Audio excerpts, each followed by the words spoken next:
and welcome back to the Midlife Edit. I'm your host, Jen Weinstein, and today I have a guest that we're doing a little something different with.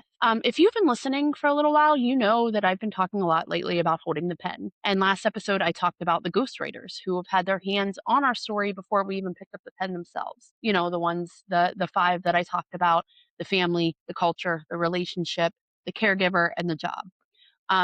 Today's guest has basically lived that idea from every angle there is. Lauren Tetenbaum spent 15 years being the ghostwriter professionally. As an immigration attorney, she was the voice for people facing persecution, for abuse and asylum survivors who didn't have the words to fight for themselves. They were life and death situations. And in a courtroom, she was there every day fighting for them. And somewhere in the middle of doing all of that for other people, she had to ask herself the same question I think a lot of us ask in midlife: who's actually been writing my story? So she left law and she became a therapist, a psychotherapist for women in midlife. She is one of the country's go-to voices on maternal mental health and menopause. And she literally wrote the book on it. It's called Millennial Menopause. If you haven't read it yet, you're going to want to read it after this. But we're not doing just the everyday menopause interview today. Every outlet on the planet has already had that conversation with her. So I wanted to figure out what happened in the 15 years before the book. The reinventions, the imposter syndrome, what it costs to hold someone's pen for that long, and what it takes to finally pick up your own. So stick around for my interview with Lauren Tetenbaum. Lauren, welcome to the Midlife Edit. Thanks, Jen. Happy to be here. I'm so excited to talk to you today because we were talking a little bit off camera, and I just find I hate saying the word story, but Mm. that's what I do. I like to write stories and edit stories and edit my life. And your story is so interesting. You've done so many things, and you don't even look old enough to be able to accomplish all those amazing things. So you've done all the dozens of interviews about menopause. I don't really want to do that one. I want to talk about the 15 years before the book Mhm. and when you were the person other people hired to speak for them. I had an epiphany over the Mhm. 4th of July. I like to write and doodle, and I'm like thinking about my life and the midlife edit and how I talk to women all the time about how this isn't a crisis and we need to do this. And I'm thinking, I'm telling people, but like, what about me? Who has been writing Mm. my story?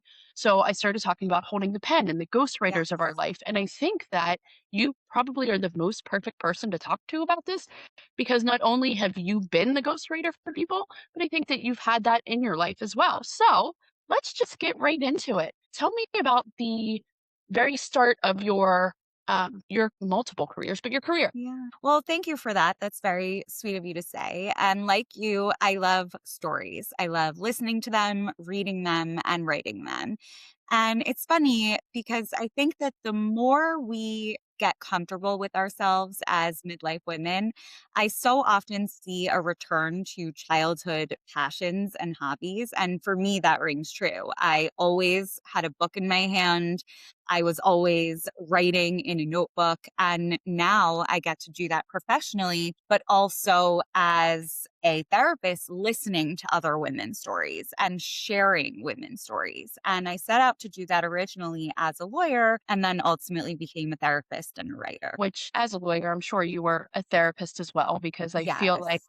I mean, you weren't just a lawyer. You were an immigration attorney that were representing people that were fleeing from persecution, which I think has to be one of the most selfless things that you can do, Right.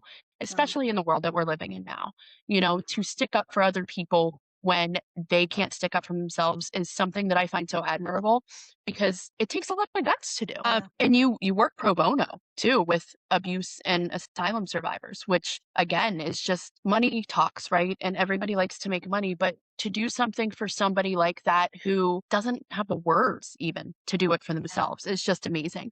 What did it feel like to be somebody else's voice in a room where the stakes were literally life and death at that point? Yeah, it definitely did feel intense, and I often took it home with me, and it's difficult, and I can't emphasize enough the need for a good support system both at the office and otherwise.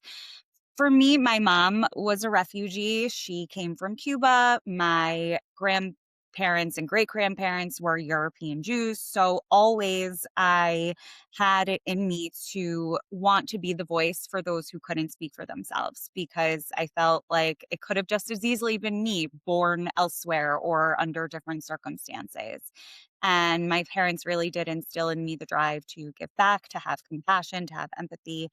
And I did a lot of work in the family court systems for women who were seeking orders of protection, or in immigration court for young people fleeing abuse. And it is just a reminder that we should never take for granted happenstance or the roof over our heads. And we should always have compassion, because you never know what someone else is going. I got chills thinking about that because even I try between my husband and I, we have 5 children, we're a blended family, and I really try to tell them things like, "Even on your worst day, it's Mhm. still better than somebody else's best," and I that's what we really have to kinda look at, like, the word privilege is used a lot, but we're very privileged in this I country agree. to be able to have the resources that we have, even though we may think that it's not the greatest, there's other people out there who are doing that, and for somebody like you to step up and say, "Hey, I'm going to help them," there needs to be a lot more people in the world like Oh, that. But thank you. was there a moment in that particular work when you noticed you were better at building somebody else's case than tending to your own life? Because you just said you brought Mm, a lot of it home. Because how can't you? I mean, you're empathetic enough to be able to make that your career. So, of course, you're mm. going to bring it home. How did that work in your own? So again, I think it goes back to the support systems. And ultimately, I left the practice of law because I didn't feel supported in the workplace. And I also saw that so many women around me were struggling, even with their privilege. So I wanted to provide that support. But when you do have great colleagues and supervisors, it is such a gift to be able to lean on them. And for me personally, while I was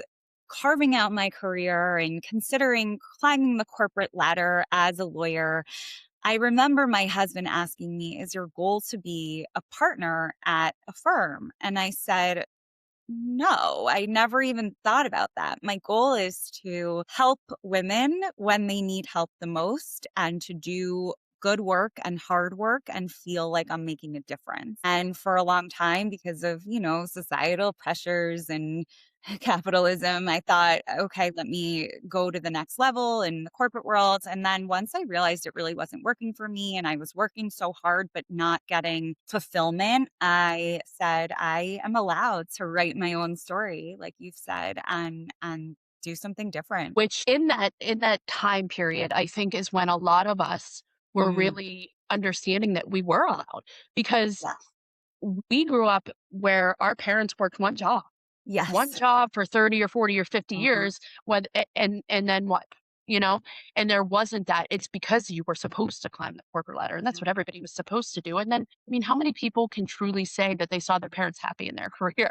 You Right. know? So doing something like that and looking at yourself going, I want to help people, but this isn't the way to do that was something that I don't think our parents had. They weren't allowed to do it, I They didn't guess. have Is flexibility, and yeah. things were different. I will say, actually, my father did have a career for his almost, as long as I've known him, he had one job, one company, and he loved it. But I think that speaks more to him and the way that he set up his life. While he worked very hard, he was also a very present father. And he set the tone and set boundaries. And I don't know that that comes as easily for the average person. And I also know that for the Gen Xers and the millennials and the Gen Zs, it's just simply not the way things are done anymore. So I want everyone to know that you shouldn't feel bad if you've moved jobs. It's Yeah. okay. It's good. We had it impounded in our heads when we were younger that on our resume, you need to see that 10 or 15 years. And now they're Yeah. like, no, like, No. why? So I Yeah. love that. The other thing that was really cool to me is you worked on a parental leave policy, which is something that we just suck at in Yeah. America. We are just Mhm. not good at it. And that puts a lot of pressure on both women and men, I think. Women especially because it's like, okay, not only you only have 6 weeks with this brand new little baby, but everybody's expecting you to bounce back physically and Mhm. mentally, and then you have to go back to your career. But if you're a working mom, then you get shit for that. It's just, it's, we can't ever win. Yeah. No. So, did advocating for that system change anything about who you are, how you treated yourself? Absolutely. So I actually did it twice. And it's funny because I did it 2 different law firms and there were different details within each situation. But nowadays in 2026, when I say I had babies when I was still working at law firms, people assume that I had a pretty sweet deal because it's very much expected for attorneys and even for legal staff to get around 20 weeks. At the time, I had to really fight for 12 weeks at one place and actually for both. And again, different circumstances. But for me, that was an opportunity where I was getting pushback from people I worked with who were not supportive, who told me, don't rock the boat, don't ask questions, don't be a bother. There were women who said this to me, other mothers. And that was really when it strengthened my conviction to do what I know was the right thing to do. And I was on the right side of history to the point of, now law firms automatically offer this. And I did face discrimination in many forms and comments, but I knew it was the right thing to do. And I thought, if I don't do this, I will regret not fighting for what I believe in. And it gave me that confidence that even if there might be negative consequences, I know that this is the right thing to do. So let's talk about reinvention for a minute Yeah. because lawyer and social worker, maternal mental health, menopause expert, author, what haven't you done first off? But I don't there, play a lot of sports and I me don't cook. neither. I'm just learning in the past few years to cook because I always thought I couldn't cook. And then I was like, maybe I was just too lazy. Um, but what did each pivot of those cost you? But then what did each one give you back? Yeah. Definitely there included self-doubt, the question of, will I be good at this? Did I waste my time doing that? Am I going to be sort of laughed at and called cringy or salesy for being an entrepreneur? And people have such negative connotations around that, which I don't think they should. But again, I relied on my conviction and it wasn't overnight, any of my pivots, but I have not regretted any of them. I also don't regret starting out as an attorney, even though I no longer practice law, because I'm proud of the many people that I help. Like we talked about earlier, I'm proud of what I learned. And I also think that it lends itself to an understanding of a lot of lawyers and high achieving professionals that I now work with counseling. Mhm. So I really, as cheesy as this is, I do believe things happen for a reason and that there are lessons to learn from every quote unquote mistake. I don't really believe in mistakes. I think they're just experiences that, may or may not be long term, and that's okay. And I really like to remind my clients and my friends, just try it. You'll learn what you like, what you don't like, and that's all valuable. Did an interview, and I don't know when the interview was, but I was Sure. watching it the other day, and you talked about imposter syndrome and how imposter syndrome is sometimes very gender specific, Mm, and I love and I hate that term yeah. because I feel it in almost every aspect of my life at some point. But at the same time, like I don't feel like I'm imposter to me means I'm trying to dupe somebody. I'm Yeah. duping myself maybe into Mhm. thinking that I'm not that person.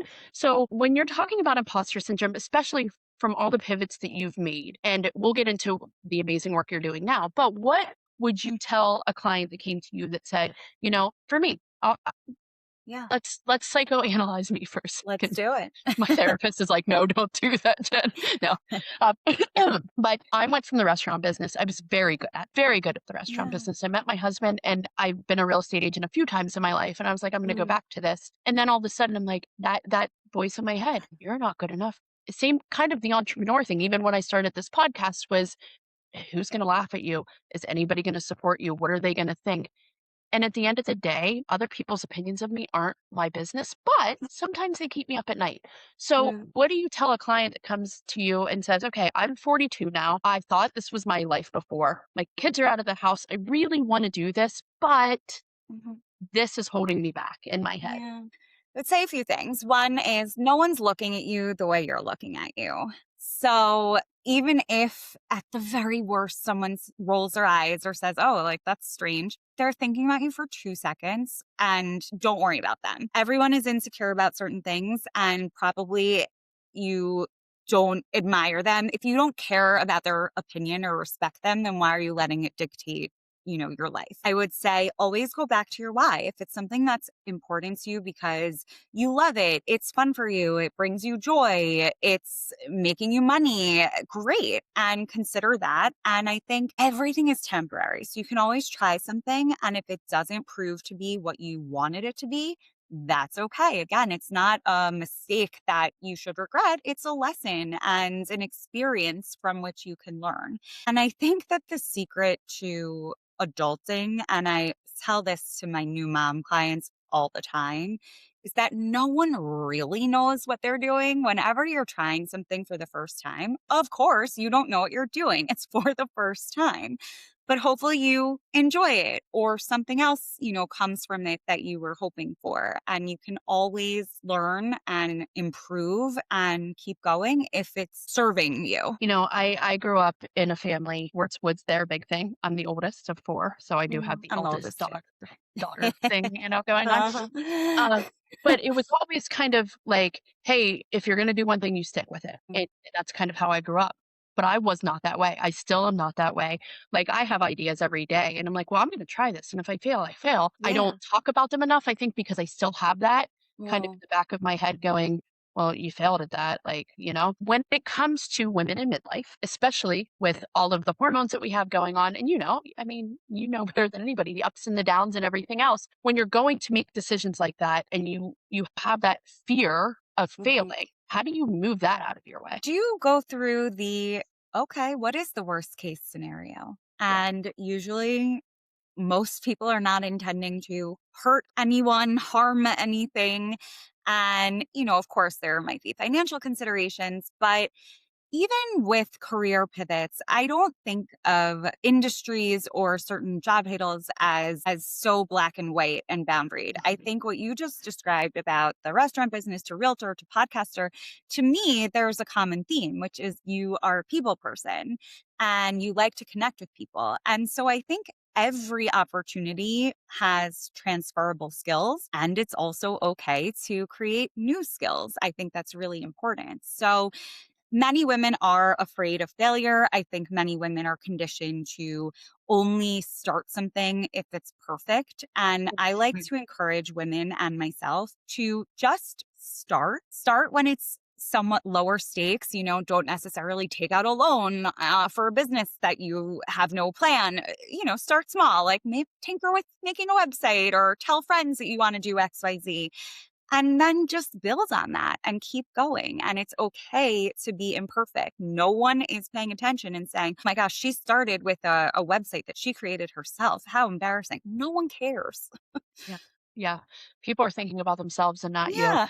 And I mean, for years, I did the same thing with this podcast. It was like Mhm. I had it on a vision board for years and years, and that was the last thing holding back. And I'm like, why not? Not. Just start. It doesn't have to be perfect. And honestly, the podcast has changed in the first year, within the first few months. I'm like, that's not the Great. angle I want to go. And then I found it. And I'm like, I love this. So that's so great to hear. Let's talk about what you're doing now. Let's talk about all of the things. But first, I want to talk about the book because I haven't written a book yet. But you said that was something that you always kind of did growing up. Like you doodled in notebooks or you wrote something down. Or I'm a storyteller. I love to tell Mhm. stories. Sometimes it got me in trouble when I was younger because I would embellish Your something, imagination. but Yeah. it's fun, right? It's like, this is who I want to be. So I'm going to tell a story about it. What made you decide, okay, this is it? I'm writing this book. So first off, show the camera the book again. It's I called want millennial everybody to see menopause. how pretty and thick it is too. I love it because Thank it's you. just like that's like you're looking at a bookshelf and you're like, yep, that's the one that I want. So That's the let's talk one. about us millennials and menopause and why you decided to write the book. Sure. So, in line with what we've been talking about, when I left the corporate legal world and became an entrepreneur as a psychotherapist in private practice, I gave myself permission to also do what I had always loved, which is write. And when I was working for someone else, I did a lot of writing, as you might imagine, for a law firm, but it wasn't my voice. It wasn't my interest. It was for the firm or for the client. And to be able to write what I wanted to write about and just have fun with it was such a gift that I gave myself. I said, I'm self employed. No one's censoring my words or telling me to do it a certain way. Let me write. So I would write for local magazines, online publications, different platforms related to motherhood and local area and women in the workplace. And that was truly a hobby for me. I just enjoyed it. And it also allowed me to connect with other women I was interviewing, etc. And I became inspired by a meeting I had. It was a networking event, and the breakout session was on menopause. And I attended it because I was just curious. I like to learn. And I thought, I know nothing about this, which is kind of weird considering I care a lot and I am very interested. And then I was blown away by what the women in the room were saying about how menopause often begins in terms of the transition process begins in one's early 40s, how it can impact every facet of a woman's life, how it can really surprise people. So I wrote an article about this called Dear, Are You There? Menopause. It's me, a millennial mom, and paying homage to Judy Blume, of course.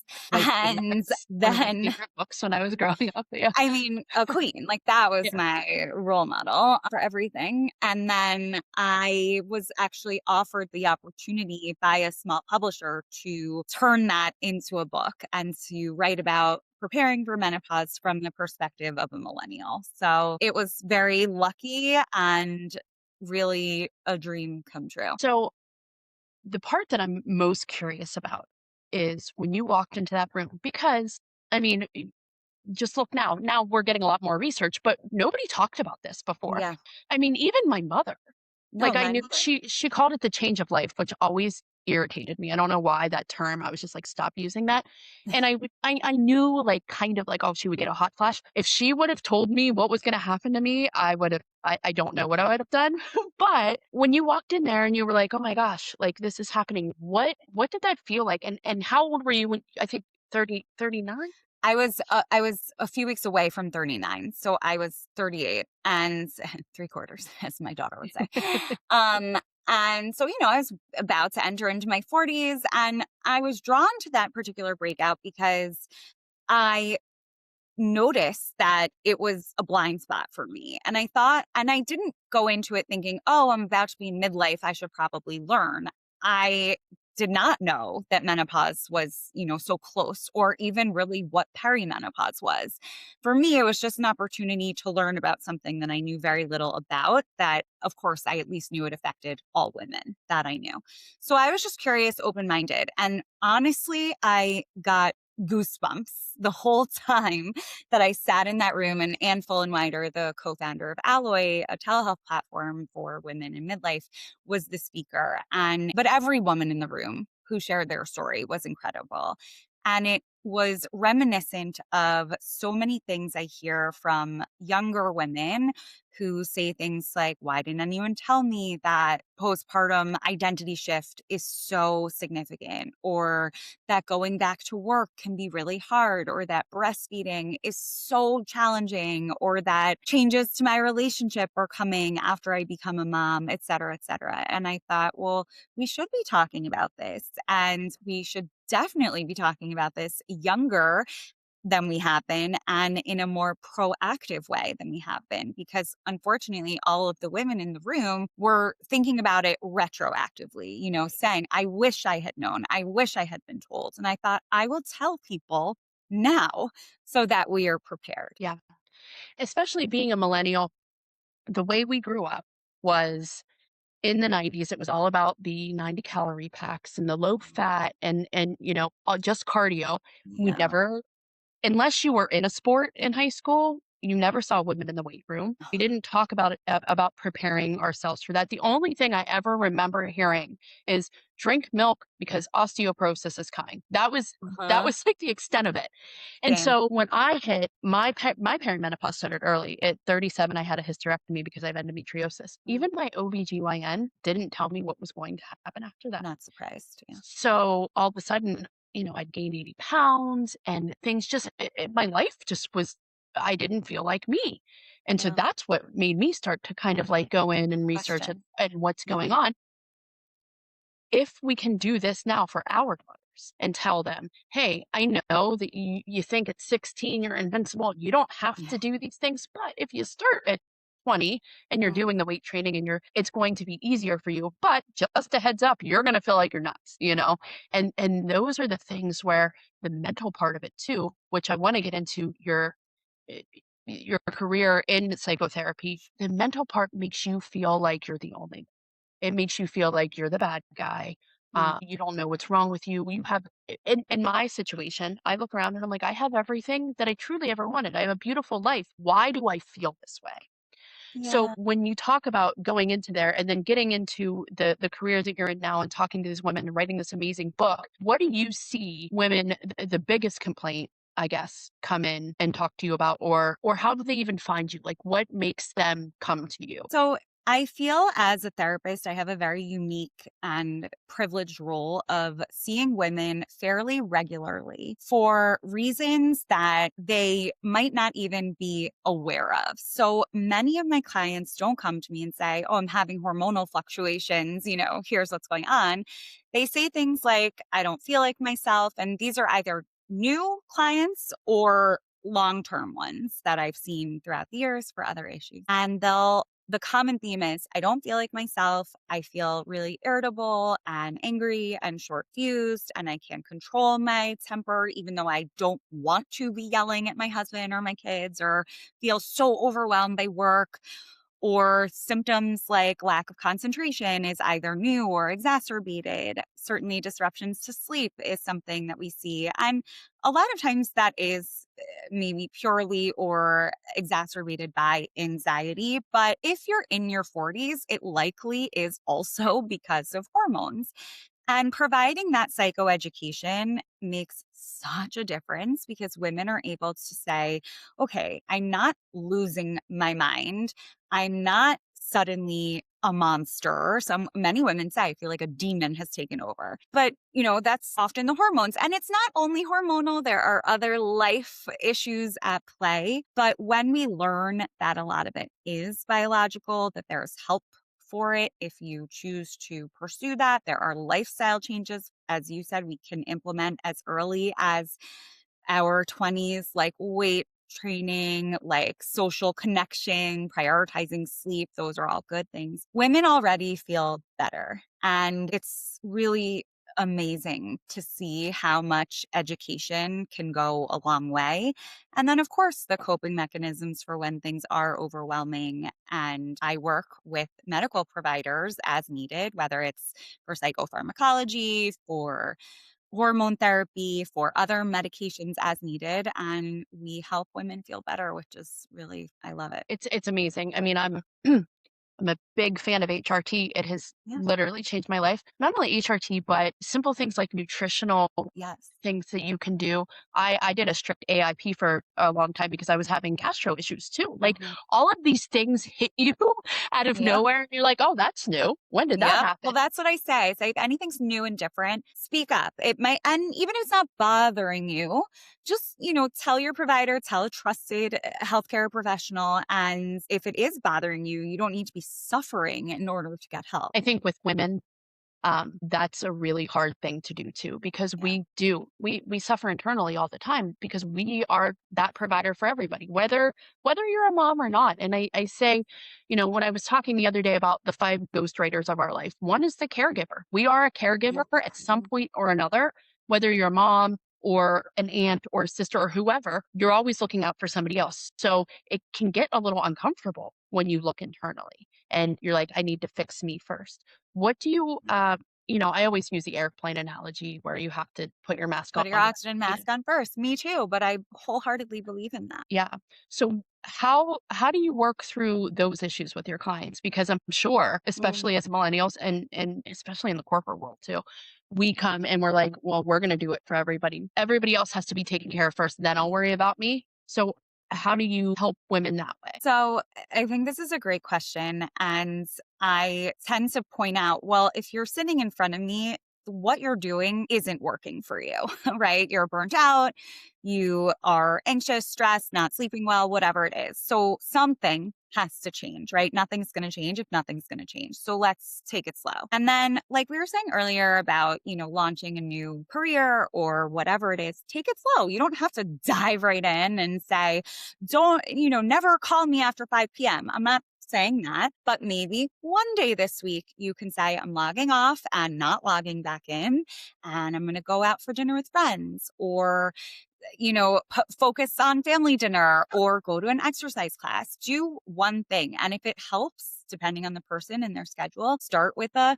10-minute walk outside, incorporate that into your routine. Nothing has to be days long. You can truly start with 10-minute, somewhat low stakes, phone away situation and take it from there.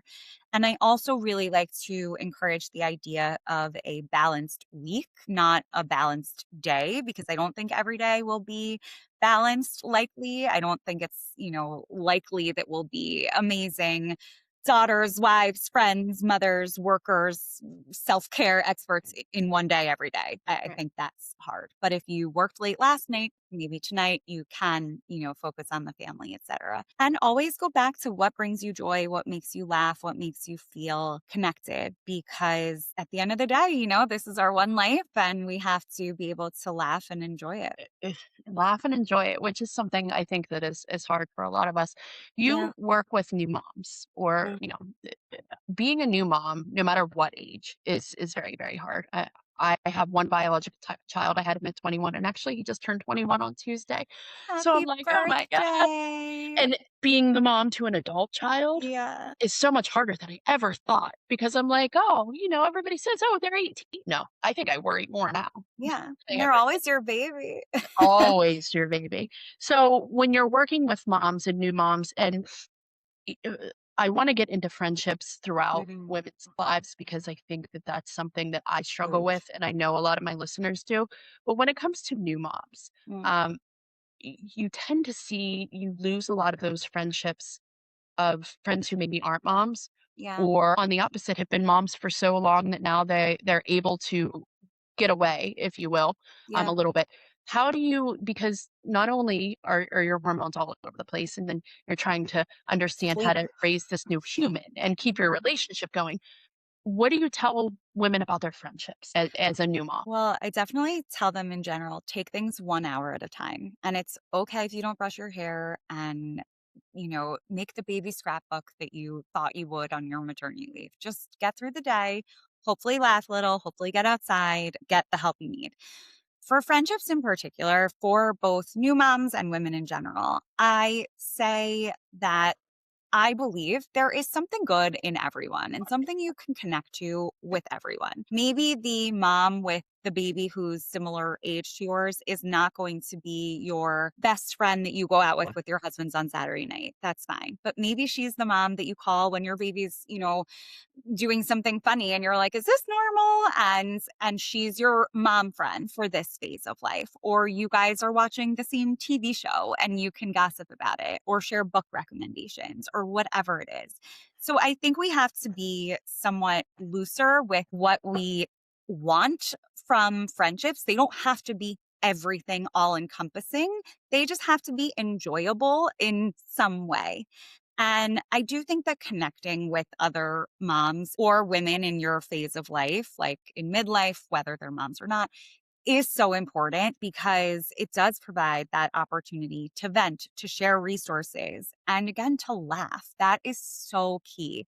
Doesn't need to be your best friend, but someone you can laugh with and enjoy any, chunk of time with. That is important. You say laugh, and I always go back to the comparison is the thief of joy part, because Mhm. one thing that I want to talk about and get your opinion on is social media. And Mhm. especially now with everything, all of the amazing research we're doing with the perimenopause and menopause.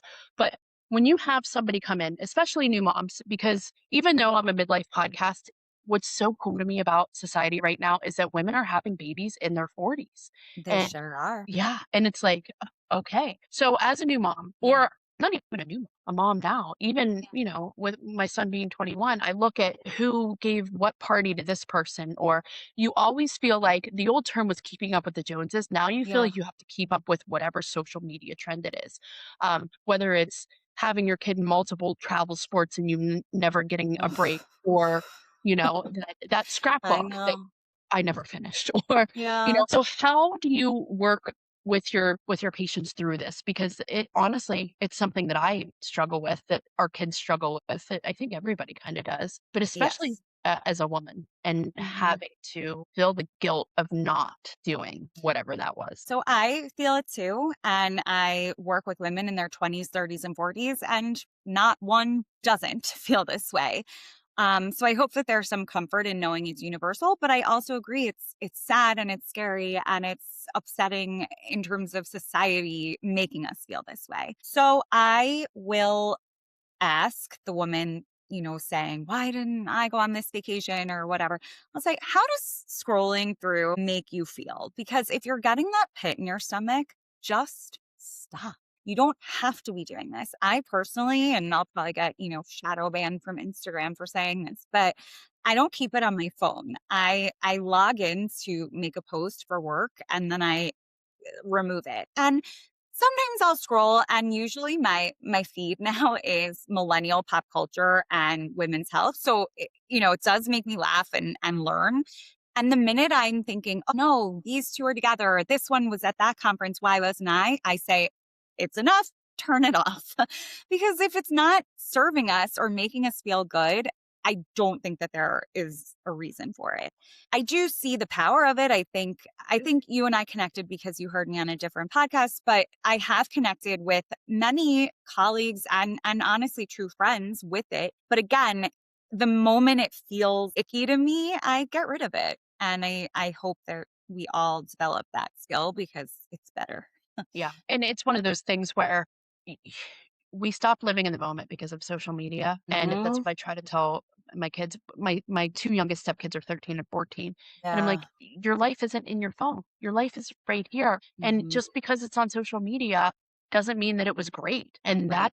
that's the thing. It's all fake. Everything's made up. It's all fake, and I know a few, very popular influencers personally, and I mean, I've been at events with them where I've seen them crying about whatever, fight with their husband or dumb thing, but then the photo is, their fabulous outfit, and that's fine. Both things are true. They were wearing a fabulous outfit, but the people seeing the feed don't get the full picture, and I don't even blame the influencer. It's just that, okay, this just the audience needs to understand that this is a small, literal snapshot. So the other thing with social media that I find kind of scary, honestly, Oh, is when they think something like perimenopause or menopause is a trend, yeah. right? This isn't a trend. This is something that women go through Yeah. all over the world. Every single woman goes through Yeah. it since the beginning of time. And my feed's very similar to yours. Yeah. The garbage mom, Beth Crosby, she's been on the podcast. She's hilarious. I love She's watching great. her Yeah. her things. The mom who loves boy bands author, Jennifer Golden, she was on here too. And it's Love. just that nostalgia. That's what I love. It's fun. Yeah. It's so fun. But the thing that gets me is these people peddling supplements that they don't know anything about.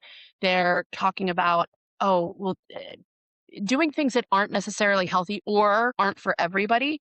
And it's Nothing very is for easy. everyone. You Mhm. don't know when to believe somebody or when not to. So what's your take on social media with perimenopause and menopause, and how do you think we should be looking at it as women on social media? Ooh, I have a lot of thoughts on this.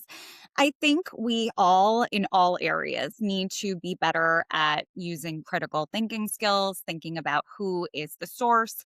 What are they actually saying? I know many fabulous, incredible, very experienced medical doctors whose words get taken out of context because, the clip is 30 seconds or the headline took one piece of what they said.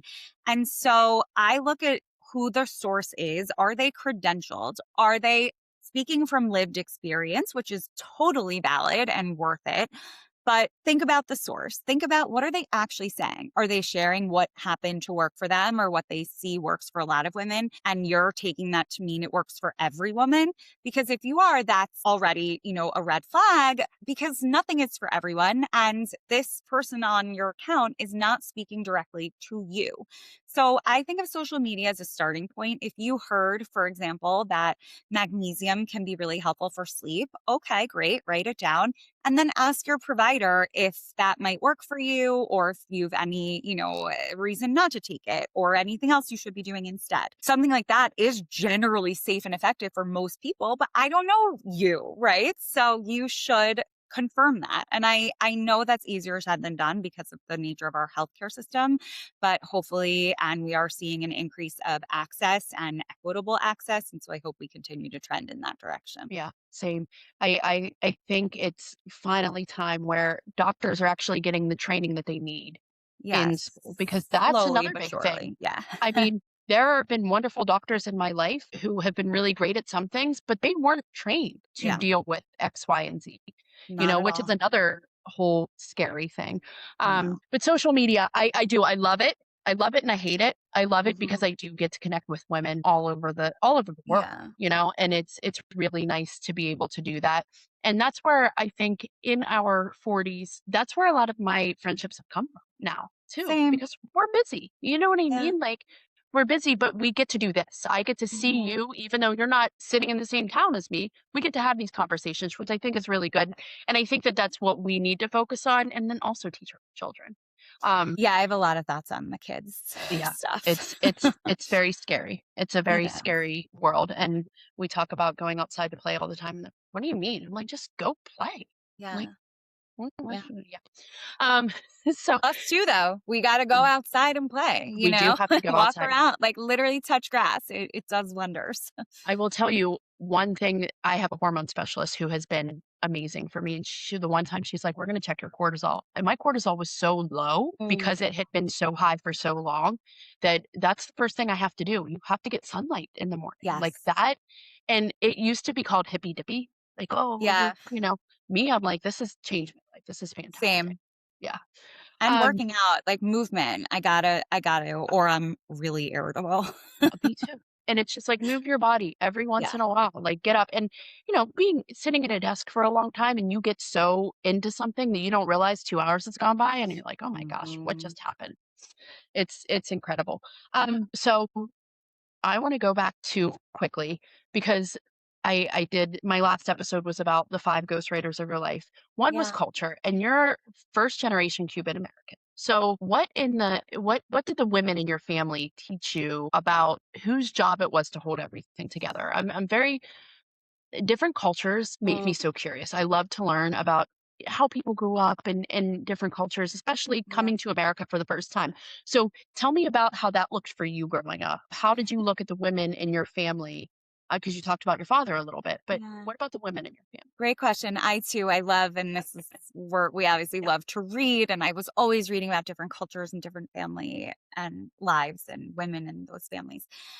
My mother was somewhat of an outlier, a rebel in her family. So she moved to the US when she was 4 with her family, and they grew up in a traditional Cuban Jewish household. It was the man of the house. My grandfather did not want her going to college because he thought that she would, quote unquote, just become a wife and a mother. And that being said, my grandmother, they had a family business. My grandmother always worked and was the homemaker, but she wasn't they didn't think of her as the professional, right?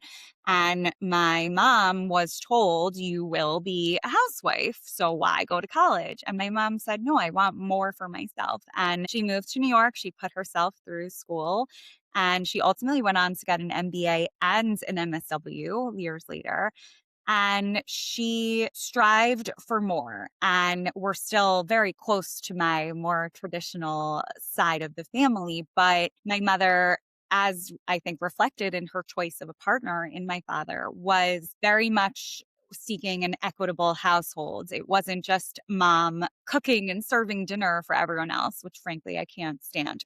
You can whoever wants to cook can cook, but I can't stand it when the woman is serving the food. Yeah. Oh, that drives me so crazy. So I think my mom taught me and my siblings that beautiful lesson of partnership, and not that doesn't mean you always have to be working for pay, because maybe you do take a break to be with the kids or whatever it is, but it's having true partnership in the home instead of the household is automatically the woman's domain, which is what she was raised with. Wow, that's awesome. Because you Yeah. don't hear it often, right? Because the generation, our generation, and before that, that was like women were barefoot and pregnant. Yeah. Even if you had a job, you were still expected to come home and serve, dinner and do the laundry and take care of the kids. And And you that's still are we still see it today. We we know do that women, even when they have the same job title or even out earn their husbands, they are doing more of the domestic labor. But that is something I feel so strongly needs to change. And I want to give men the benefit of the doubt and say that they are conditioned not to do those things, but they can unlearn that and participate. 100%. Yeah, 100%. Was silence ever presented to you as strength growing up in your culture? Yes, specifically around medication, actually. Okay. Not like Tylenol or antibiotics, but for mental health or for hormone therapy. I've been talking a lot with my mom about this lately. She's almost 70, and she was sort of the quintessential woman who was affected by the WHI without even realizing it, because she was 47 when it came out and she was never offered hormone therapy for perimenopause, for menopause. And she looks back at that time and she says, "Oh, I was fine. I had some hot flashes." And she wasn't fine.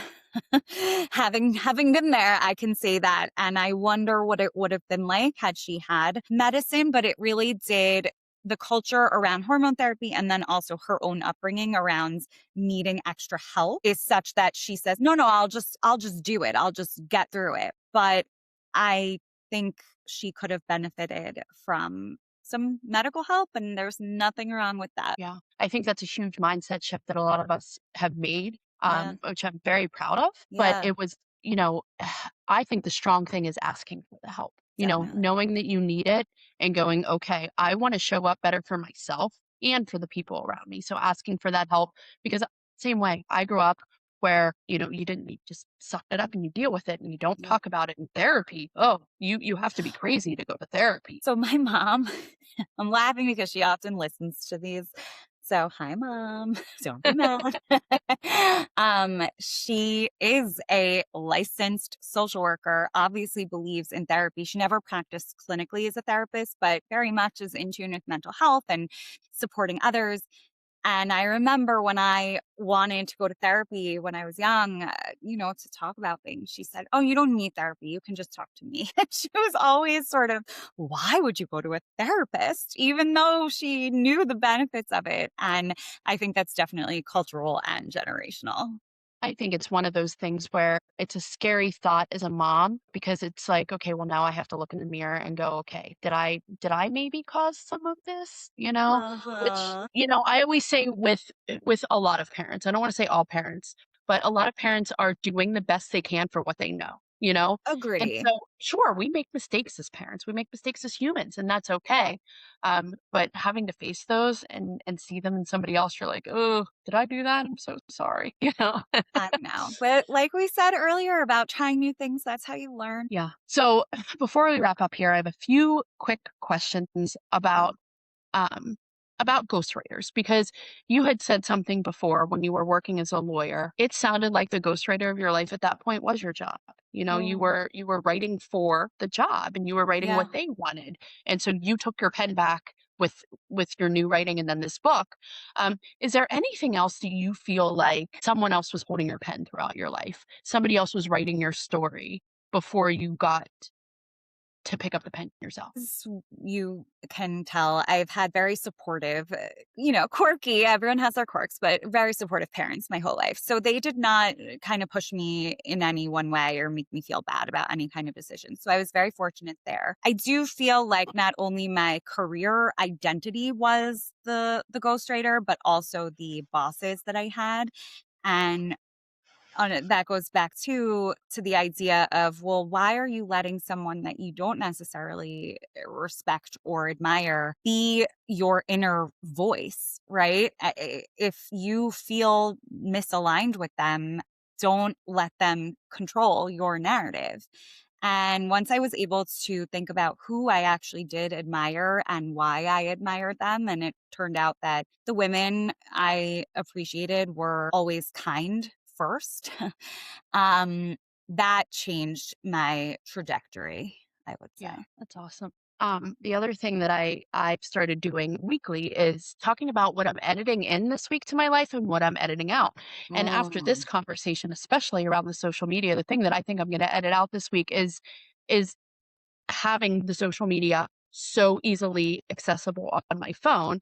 And I'm going to edit in instead of scrolling that time, I'm going to pick up a book because yes. I'd much rather get lost in a book. So is there anything right now in your life that you're knowingly editing in or editing out? I am also editing in reading good books. That was sort of my goal for the summertime, which always tends to be a little slower with travel and meetings. And I said to myself, let me embrace that and not tell myself I have to be productive, but instead say, oh, great, I have 15 minutes. Let me sit outside and read a delicious beach novel. And that is what I'm doing. So I'm editing out the idea of always having to be productive and be answering emails so quickly. It's Yeah. time to enjoy. It will wait. It's not life and death, that It's not. email. And then Yeah. the other thing, I am a huge music person. I talk about music. I've had some really amazing musical guests on this podcast as well. I'm a big 90s girl. So Yes. what is on your playlist when you're having that day where you're maybe having the imposter syndrome or thinking, am I making the right choice? What are you listening to? I'm also listening to 90s and, Y2K 2000s pop. Everything from Backstreet Boys to Goo Goo Dolls to NSYNC, Britney, all the classics that it's incredible what our brains hold on to because I know every single word. So yeah, I just put on Y2K pop playlists and jam. Yeah, when I was growing up, my dad always said, if you could remember math the way you remember lyrics, you would be a genius. I'm like, yeah, I don't Yeah. like Well, then math, you have so I to don't know what you to have tell to you. say it to yourself Yeah. with the song, but totally. Lauren, it's been so great. If my listeners want to find you, I know that you are licensed in a few states, but you do talks everywhere. And let's Yeah. talk about your book. Where can I'll put everything in the show notes. Where can they reach you at? So millennialmenopause.com is the portal to bring you to wherever books are sold on Amazon, Barnes& and Noble, local bookstores, you can buy it. You can also go to my website from there, thecounselor.com or the counselor on Instagram. And yes, I'm licensed in New York, New Jersey, Connecticut, and Florida as a therapist, but I do speaking virtually and in person everywhere. And I'd love to connect with women all over the world. Thank you so much for your time today. And we can't wait to see what you do next. I'm waiting for your next book. Maybe it'll be a fun beach read. Yes, maybe a Judy Blume type, the Yes, I dream. love it. I love it. Thank you so much, Lauren. Thank I don't know about you, but I've got literal chills again right now thinking about the line that she said, don't let someone you don't even respect be the voice in your head. So if you needed that today, hit rewind and let it sit with you for a second. Don't forget, Lauren's book, Millennial Menopause, is out now wherever books are sold. You can start at millennialmenopause.com and it'll point you everywhere you need to go, including her practice. Everything's linked in the show notes. Go buy the book, follow her. And hey, while you're there, this is the last week to get into the Edit Box giveaway. So if you haven't signed up for that yet, you're just going to sign up for my newsletter, the Backstage Pass. And there's a couple other ways to enter. Entries are done July 1st. I'm going to announce a winner on August 1st. So if you haven't signed up yet, please go do that. This is the first ever Edit Box, and I'm really excited for it. And the newsletter, honestly, it's once a week. I send it out on Sundays. Not going to spam you. And as always, please go like, follow, subscribe, 5-star review, all of the things so that we can get these conversations out to so many other women that need to hear it. So that's it for this week's edit. Next Tuesday, same time, same place. Until you see me again, pick up the pen and let's make it a damn good chapter. Thanks for listening.